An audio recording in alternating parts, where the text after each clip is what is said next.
Great. Welcome, everybody. My name is Blake Washington.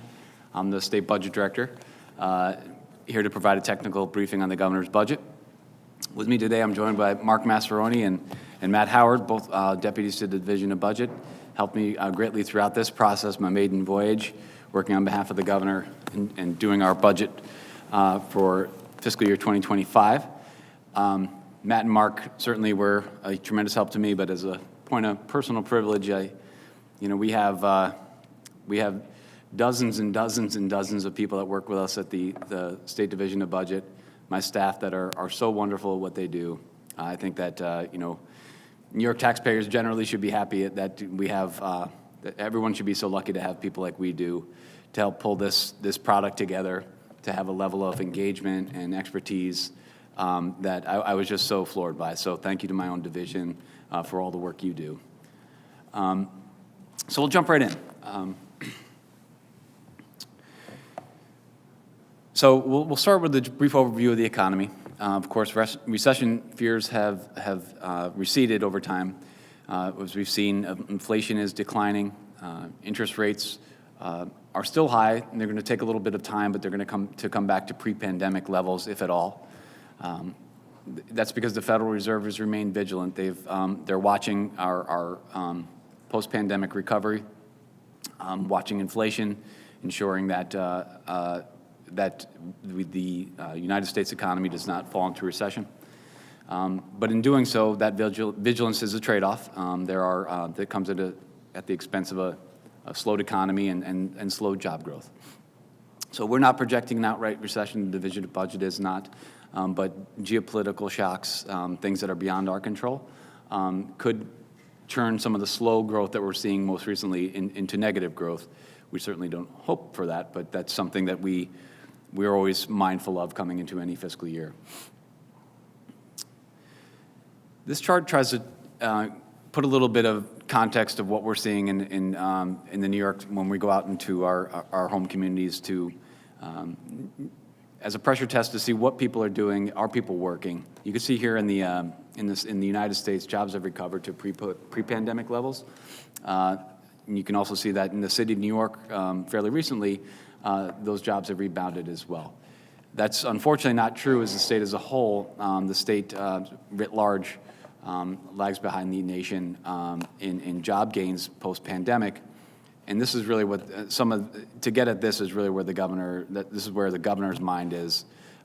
This chart is one in particular. When she sees it, is what can I do? What can the state do to make sure that every able-bodied adult that wants work has a job? How can we link them to it? How do we build capacity to access the jobs of tomorrow? This is a chart that we watch with regularity. Coming into, for folks that have been in the Capitol building for a while, in last year's budget, the executive took a significant amount of receipts out of our forecast, almost $10 billion of receipts post-pandemic. There were extraordinary high PIT, personal income tax collections, business tax collections post-pandemic. They're all sort of coming back down to orbit. Although we took $10 billion out of our forecast last year, it's improved a little bit coming into the upcoming year. Coming off those record high receipts, we've had improvements in our forecast of approximately $2.2 billion, which will be to the good of paying off our gap and meeting some other financial plan needs. There's been calls already to increase taxes to cover spending for items that are putting pressure on our budget. But the governor and I certainly believe that we should be living within our means and remain competitive with other states. The governor is concerned about the cost of living in New York State. There are, in the state of New York, if you live in the city of New York, you pay the top PIT rate in the entire nation. And we want to make sure that wherever you reside in the state of New York and whatever your income, we want you to stay here. Particularly the high income earners want you to stay here because our budget is heavily dependent upon you. But even working class families, we want you to stay here because you matter to us. And so we're committed to closing our budget gaps this year without raising taxes and without relying on one-shot reserves to fund or one-time reserves to fund reoccurring obligations. So on this chart, what we try to reveal, this is a chart that tries to demonstrate the differences in our governmental funds tax receipts from 2023, that's 2 fiscal years ago, coming into the current year, and what we see coming into the out years, 2028. You can see, as I spoke about before, our 24 tax receipts came down significantly, taking a good chunk out of our budget, roughly $10 billion. And the blue line here shows how our tax receipts have improved, how our forecast for tax receipts have improved relative to our mid-year forecast, which came out at the end of December 2023. And these projections, we don't make up out of thin air. We have, the Division of Budget has a robust economics team, and they have a modeling process that is second to none. And their modeling process is benchmarked to national indicators that we all track on a regular basis. With these improvements, we expect, and some other course corrective actions that we're doing in the executive budget, we expect gaps to reduce, budget gaps to reduce by approximately 50% over the upcoming year, but those gaps are going to persist. We'll show you where we get to them. So when we talk about the budget gap, this is a chart that we try to demonstrate a cascade effect of what the puts and takes are into getting at zero. And we're going to walk you through just how we did that. So we came into the current fiscal year with a $4.3 billion budget gap. We received $2.2 billion upward from improved tax receipts. And then there's $5 billion that comes from recurring revenue sources that just improved. So miscellaneous taxes that we collect on a regular basis. Think about lottery, think about HICRA taxes. Those revenue sources just improved on their own right throughout the last year, as well as they're included when there's a large $1.7 billion pension prepayment, which if you pay now, it provides savings in the upcoming year. Now meaning before the end of the current fiscal year. So in the middle, in the yellow, we're showing you actions that we're taking in the budget to reduce spending growth. So you can see where we're kind of coming up on available resources. The yellow starts to show you where the actions we're taking we're reducing spending in the given year. So you can see there are some revisions to spending in education and higher education. All other savings across the budget, there's a whole host of spending revisions. Medicaid actions. Medicaid is growing by 11% under the executive proposal, and that's with $1.2 billion in revisions that we're going to need to help close the Medicaid card this year. We have Medicaid costs are growing, getting into the red bar there. The Medicaid forecast has been updated since our mid-year report. This is reflecting a couple of different things. First and foremost, the public health unwind is not unwinding as fast as we originally predicted. Persons enrolled on Medicaid in the state of New York are staying on the rolls longer than we forecast. We think that's a good thing. If people have coverage that they need for themselves and their families, it's a good thing. But it has a negative impact on our projections, our spending coming into the upcoming year. We're also included in this $1 billion. There are revisions related to managed long-term care utilization. We have an aging population in the state of New York, so it's both in terms of utilization and costs. That's where you get the roughly $1 billion forecast update. We have $500 million in new spending included in this budget for revisions to the state's 1115 waiver, something that took, the governor spoke about this earlier today, took over a year to land the plane on this. These are funds that will be leveraged against to draw down federal aid to assist our distressed hospitals, to promote, to provide better workforce initiatives and to address health-related social needs throughout the state. We have approximately $600 million in new investments across the board, many of which you've heard through the Governor's State of the State address. And lastly, a new cost that we took on was to help the city of New York manage the migrant crisis. That's $2.4 billion. So you can see this chart is intended to sort of show the new revenue sources coming in to influence the plan, offset by the new uses or the new calls upon state revenue. So as I said, we have closed this year's budget gap, and we'll have some work to do in the out years. The work that we're doing in this year to close this year's budget gap, many of those actions will carry through the plan period. So we took down $4.3 billion for 2024, and many of those savings actions are recurring. So that's how we were able over the plan period to reduce budget gaps considerably, roughly 50% over the time horizon. One item that the governor is very proud of is when she became governor, there were, as you saw earlier today in her address, there were very, very slim reserves on the state of New York. And the reserves were items that were, the amount of reserves in hand would in no way have a material effect on our ability, on the state's ability to weather a financial storm and economic change. These reserves were largely derived from equity market activity immediately post-COVID. There was a humongous bump in PIT payments. The state of New York, under leadership of our governor, said, you know what, let's put these in a place where we can actually, where we can plan for a day that we hope never arrives. But to the extent there is a recession, we know that the state of New York, I've been in this building 20 years, I know that when there's a recession, I know when there's an economic downturn, that we're really get to the point in the financial plan where we're robbing Peter to pay Paul.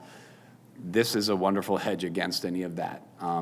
It doesn't solve every problem, but preserving these reserves is a foremost priority of the governor. So at the end of this year, we'll add another $500 million to the reserves, end of 2024, for a total of $20 billion. These reserves are not used to cover budget gaps in any time throughout our plan horizon. We will use $500 million that we're putting in this year. We will use it in the out years to support our migrant mission in the city of New York. That's pledged towards the $2.4 billion number that I revealed before. We're using that because we view the migrant crisis as a one-time expenditure, an extraordinary expenditure that should not be recurring. It should not be recurring because our representatives in the federal government should be resolving this issue once and for all. I think all of our communities are depending upon them to do so, or at a minimum to provide resources for the state and the city of New York to pay for these this new and burgeoning cost.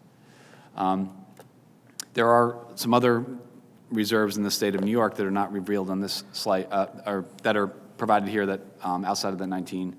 It relates to, there are other reserves that are not revealed in the slide that are carried in the financial plan, but those relate to PTET liabilities. Those are the pass-through entity tax. It's a SALT workaround for our friends at Bloomberg are familiar with that. A federal taxing policy workaround, ensuring that we keep businesses, particularly high-income businesses, right here in the state of New York. This is a way to reduce their tax liability. We have reserves for operational and labor costs. We have reserves for gap management, capital. We have reserves for debt management, things like that that are the sort of the things that I was more common, that were more common to when I was working in the legislature for so many years. Those are the things that were sitting around year after year, but they by no means would ever close a budget gap post-recession. They're not large enough to do that. Just looking at coming into the last 3 years, coming into this fiscal year through 2022 to 2025, you can see that under the leadership of our governor, we've done a lot of investments here that are really extraordinary, things that have been overlooked for quite some time. And righting the ship over the last couple of years, I would say, is sort of the story of these bar charts. Medicaid, we'll get to each one of these in a little bit, but you can see that the percentage increases on each of these items. The last item, migrant assistance, we didn't put a percentage, but last year it was $1.9 billion. This year is $2.4 billion.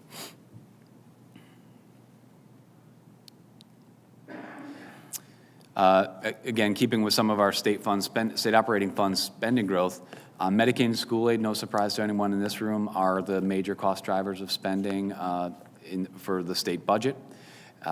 You can see here that over time, Medicaid, over the last 3 years, Medicaid has grown 15.7%, 8.1%, 10.9%, respectively, and then school aid you can see here on this chart as well. Medicaid, again, I'll just remind you, 10.9% growth in the current year, we'll call it 11. That is even with a reduction of over $1.2 billion that we're seeking to work with the legislature to modify program spending. Even with a $1.9 billion taken out of the plan, you were still growing by 11%. School aid, in the last handful of years, in the last 2 years alone, school aid's grown by $5 billion. So this year, we're growing by an additional 2.4%, or $825 million. The budget has some major capital investments that many of these you've seen in the past. Governor Hochul has really done an outstanding job in the amount of capital that's been put out the door in the last couple of years, the new obligations. Here's a handful of them that you can see on the slide before you. DOT being one of the larger ones, our 5-year housing capital plan, a very large obligation. Clean water, economic development, over $6 billion in higher education in the last 3 years. These are things that are, really big investments. Many of these things are spending as we, through time. They don't spend overnight. But these, when you provide capital resources, you provide jobs and economic activity.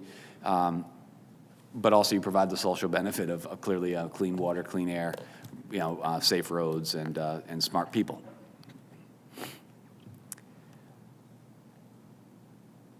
Now it looks like my slides are all messed up, pardon me. Okay. So there are a series of affordability measures in the budget that we intend to work with legislature to preserve. These are things that you've seen before. These are items that we've taken on in the last handful of years. This year we have incentives to increase the housing supply, a different approach than last year. This year we continue to bolster childcare affordability and access to childcare. Really important. It was over $7 billion commitment made just a handful of years ago under Governor Hochul. Last year, you all recall, we indexed the minimum wage to inflation. This budget invests in the economy of tomorrow. And we're doing all this without raising taxes. We didn't have to raise taxes at all in this budget to fuel these investments. So now we'll just diving into some of the governor's actions in public safety. As the governor articulated before, this is her number one priority. Let's just make sure that people feel safe when they're going when they're going home at night, when they're going to their house of worship, when they're going to the supermarket. The governor's budget includes extraordinary commitments, certainly $347 million on anti-gun violence initiatives, lots of resources, new resources to prosecute DV cases, domestic violence cases, interdicting and interrupting organized retail theft, an increase for securing communities against hate crimes grant program, strengthening a bunch of different initiatives in homeland security, and then providing $5 million to support reentry and reduce recidivism. I was telling my staff, this is music to my ears. Little known fact, I was a probation officer before I was a budget wonk. And these are investments that are small but meaningful, impactful, and keep our communities safe. And moving on to mental hygiene. Our governor has done more in this space than any other governor. This year, there's a 1.5% COLA in the executive proposal, bringing our 3-year commitment to $1.3 billion for wages in the human services, among the human services workforce. Mental health spending has grown by 45% under the leadership of Governor Hochul. We've last year provided $1 billion in capital investments for mental health service delivery.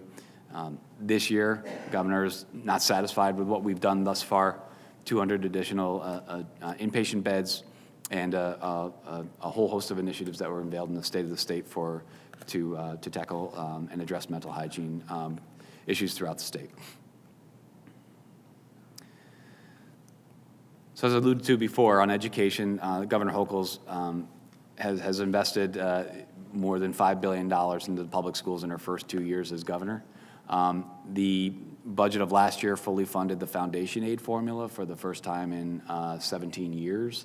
The executive budget provides $35.3 billion in school aid, which is a $825 million growth year over year, inclusive of a $507 million increase to foundation aid. So since 2021, if you look at the time horizon, you can see that that foundation aid alone has increased by $6.1 billion, but you can see that all the other items that we pay for in school aid drive the number up even greater. All the other items are reimbursable aids, books, textbooks, transportation, things of that nature. Moving on to higher education, the governor's first 2 budgets included investments to increase state operating support for SUNY and CUNY by just over $1 billion, 1.1, 17%, and we also provided $4.7 billion in new capital for university-led projects. Those capital dollars, I think over the last 3 years, we've provided $6 billion in capital for higher education. We're going up over that by another $1.2 billion for a total of $7.3 billion in capital commitments that have been made to SUNY and CUNY, and those are going to be. We're looking forward to get those projects underway.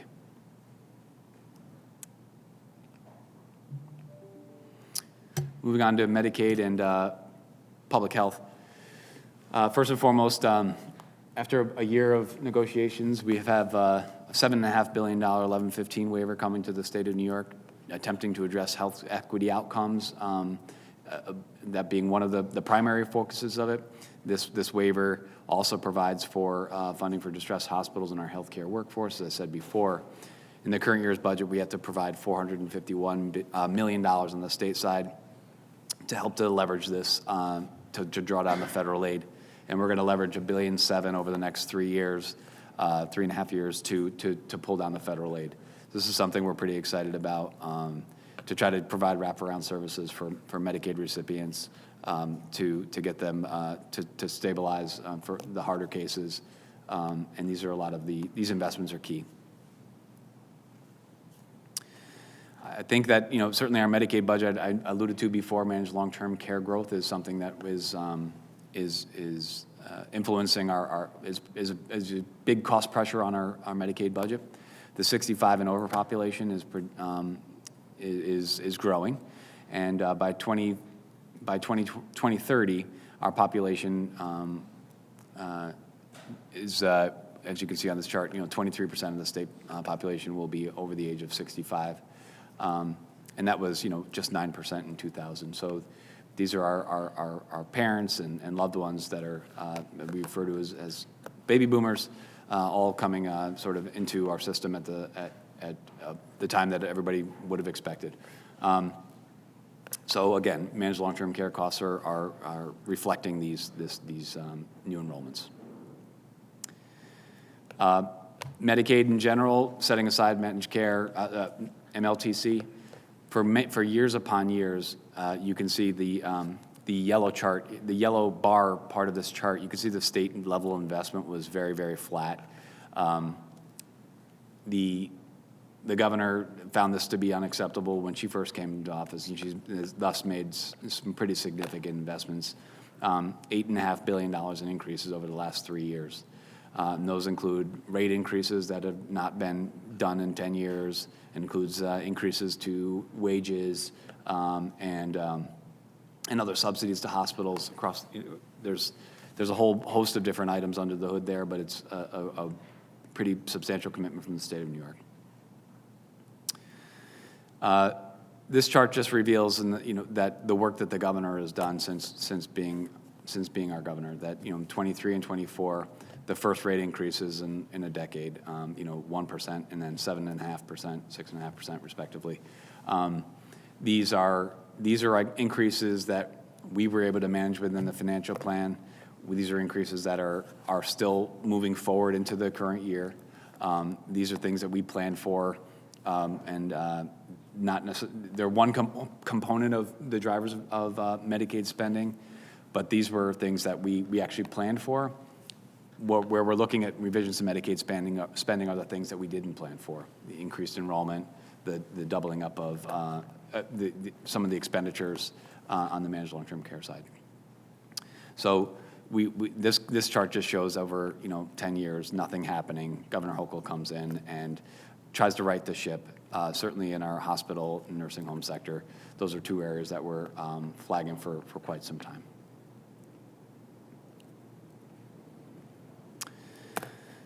So the state budget will include an additional $2.4 billion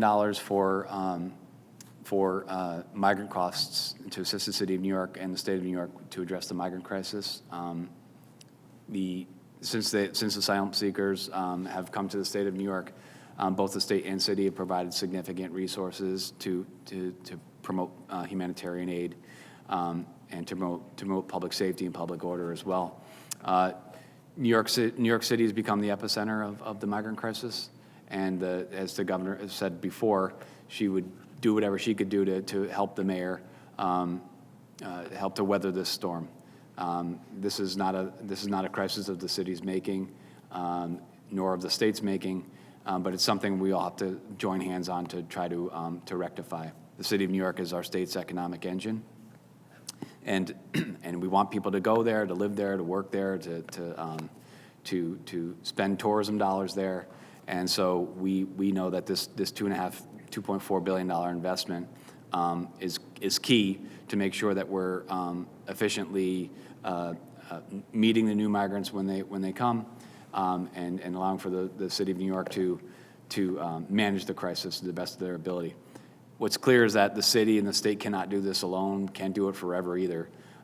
So on Friday, the governor's going down to Washington, D.C., and she's going to call upon the federal government. She's done numerous times since I've been the budget director, asking for assistance, asking for resources.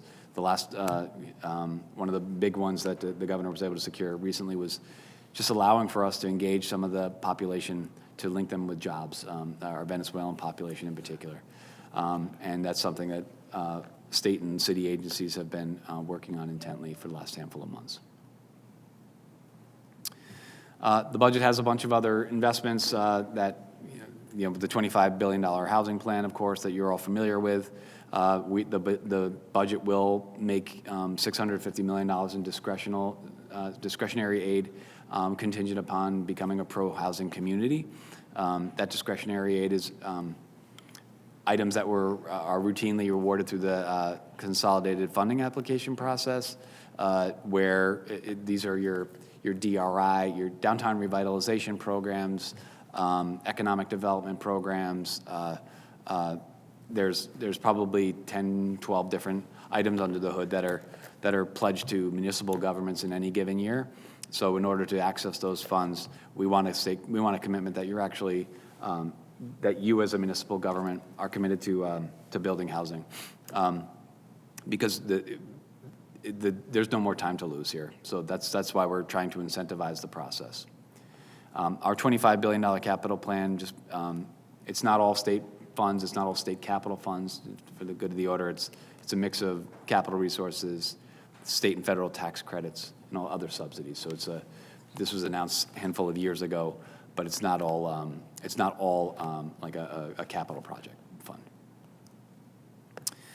Budget it provides another $1.8 billion in state and federal resources for childcare, part of our $7 billion 4-year plan. Last year, we increased eligibility to 85% of the state median income, which is $99,000 for a family of 4. The governor feels strongly that when families have flexibility to place their child in a safe center for the day, or a responsible center for the day, people can get back to work and earn a living and not have to worry about where their children are throughout the day. I know as a parent that's essential. Last year we also capped co-pays for families that are receiving subsidies, and there's a whole in the governor's budget this year. There's a few different initiatives to provide for better quality improvement and the aid that we provide for early childhood and mental health consultants throughout the state. Under transportation, a couple of big things here. We continue $7.6 billion in aid for the third year of a record $33 billion DOT capital plan.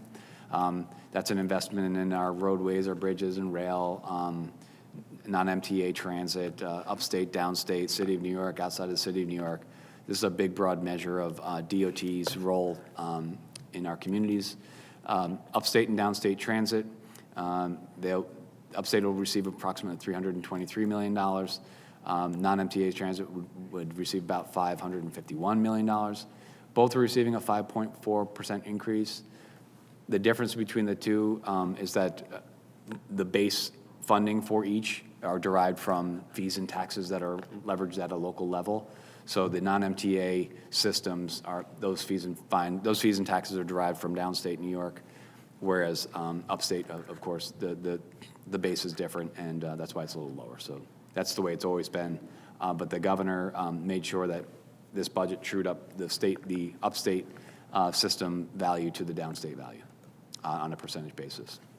A couple of big investments the governor talked about. She's spoken about in the public domain for many months now. Interborough Express linking Bay Ridge, Brooklyn to Jackson Heights, Queens, doing a scoping project. $45 million is included for that in this year's budget. And then scoping out the efficacy of moving the Second Avenue subway west. There's $16 million for a feasibility study in the budget to accomplish that goal. Under the environment, we have the budget includes $500 million for clean water infrastructure. We maintain funding for EPF. We have new funding for New York Swims, providing for swimming amenities in disadvantaged communities. We have new funding to plant new trees and to upgrade our state nursery in Saratoga. Some funding for our state parks to enhance them. This year is their centennial anniversary. And $95 million to the DEC for dams, campgrounds, and to this fisherman, and music to my ears, fish hatcheries as well. Economic development, I think really top level here, the governor wants to, when she's putting state dollars up, the governor wants to invest in the jobs of tomorrow. So a handful of months ago, the governor, December, the governor announced $500 million to secure a advanced lithography machine at New York Creates in Albany. This budget will include a new $500 million on top of that to round out the project. The total project's $1 billion. And that project's essential to lure corporations to the state of New York. This is a machine that's not available to most nations in the world. It's a very boutique machine, and it's one that is transformational to the semiconductor industry, and it'll be right here in Albany. So it's pretty exciting. It'll link with all of our investments that we've done with Micron and all the other global foundries. All the high-tech manufacturers would have an ability to access that machine, which is really exciting. Empire AI, the governor announced in partnership with private industry to fund an entire $400 million initiative, $275 from the state.